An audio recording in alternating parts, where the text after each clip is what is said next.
Hey. It's all in the name of science. What do you want for dinner? Venison! The Arctic zone makes some fascinating.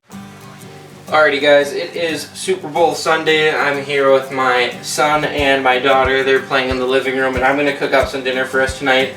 Mom's at work, so unfortunately she's missing out, but I've got a nice section of meat out of the hind quarter of this deer.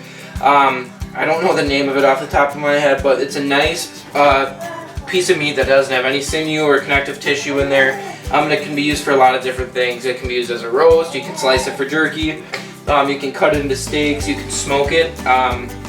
There's lots of different things you can do with it. So what I'm going to do today is cut it into steaks. So this is a nice big thick piece of meat and I'm just going to cut it into steaks that are about a ½ inch to an inch thick, depending on how thick you like it. So I got my big de facto kitchen knife here and I'm going to cut these steaks up. Alright, so I got this piece of meat nicely cut up into steaks here, and something I forgot to mention is I actually salt and peppered this roast yesterday and let it sit in the fridge overnight. That's something I've been doing a lot lately with my wild game or just any meat in general. Is if you can season the meat 24 hours in advance, I find that seasoning really makes its way into there. It keeps the meat a lot juicier and just really helps intensify the flavor of the meat. So I did do that yesterday. I'm going to add a little bit of my Johnny Hunter's blend here. This is one of my favorite seasonings that I've used for, I like it for pretty much everything, but especially for wild game. This has been one of the better seasonings that I've found that I like. So I'm just going to season both sides here. Now what I'm going to do is let this sit for just a little bit longer, and then I'm going to cook these two different ways. One, I'm just going to throw some butter in a pan and fry it just like this. And then with a couple of them, I'm going to try putting some flour on it, dredging this in flour, and then frying it in the pan in some grease after that. So I'm going to cook it two different ways, same cut of meat. It should taste pretty similar for both, but that little bit of layer of flour that's going to be on there will be pretty nice.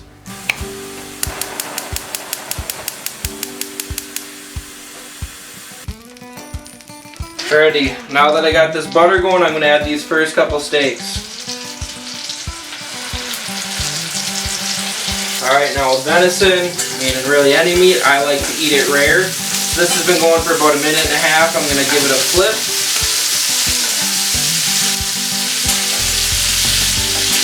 We got a nice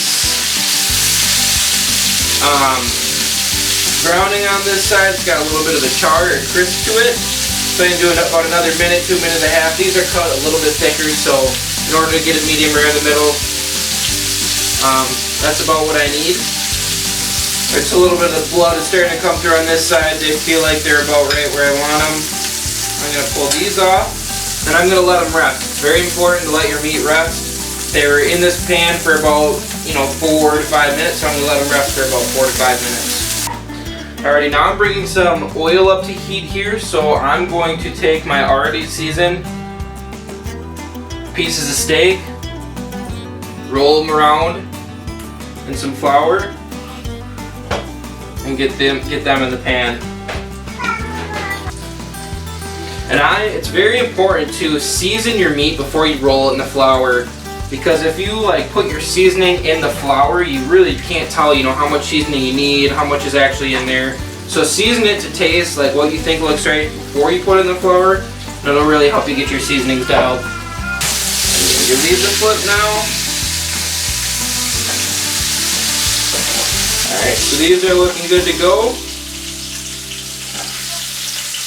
And I'll give them the taste test. Alright, we're going to give them the taste test. Jane, you want to come? Get some? I'll taste test it. What happens if I don't like it? Well, you'll like it. How do you know? Because it's venison. You love venison. I hope I like this venison. This is the just seasoned and cooked in regular butter. It's pretty good. Alright, buddy, come here. I'm just shutting it so she doesn't Here, put it. there's a fork right there. Alright. This is the first kind. Try that one. I like that. You like it? Alright. So that was just seasoned. And look at the camera. That first one was cooked, I just seasoned it, cooked it in butter. Alright, this one right here, you can try that after. I seasoned it, put it in flour, and then cooked it in oil. Fried it in grease. Ooh. Which one do you want better? I like the one that was put in flour a lot better actually, which is, yeah. Look, even Dessa wants to try some. What's that? This is my daughter Dessa. Should we give her a piece of meat? Cut a real small piece for her, Jaden.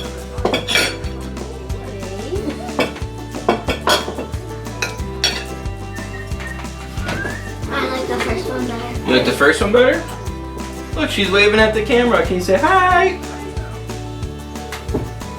Hi! Alright, so there it is. Super, super simple recipe. Good way to utilize those back roasts. That's the thing that's so awesome about when you butcher your own deer. I like to save them in certain ways that allows me to kind of do whatever I want with them. With Dessa's waving. With that piece of meat, I could have used it as a roast. I could have sliced it for jerky. I could have smoked it whole. This time, I decided to cut it up into steaks, and nothing beats a backstrap, but this is still very good, very tender. I'm going to look up what that cut of meat is. I'm not sure offhand, but I'm going to look it up, and I'll probably put it somewhere down here over Jaden's melon to let you guys know what it is. But super tender, super good, super simple. So thanks for watching, guys. I'm going to be doing some more cooking videos. I got a whole bunch of venison. I got ducks. I got pheasants. I got geese in the freezer. Squirrels, rabbits, pretty much everything. We had a pretty good year of hunting. Do you want some more? Here, you can cut up some more. I like the first kind. Okay, here. Try these two. These two are the first kind. So I'm going to be doing some more cooking videos. It's also getting to be ice fishing season if we ever get safe ice here in Wisconsin. So stick around on the channel, check out some of the older videos, and subscribe if you haven't already. I want to welcome all of you new people to the channel. We got a whole bunch of subscribers in the last month, so thank you all for subscribing. And if you haven't subscribed yet, please do. Thank you very much for watching, and we'll see you in the next video. Bye!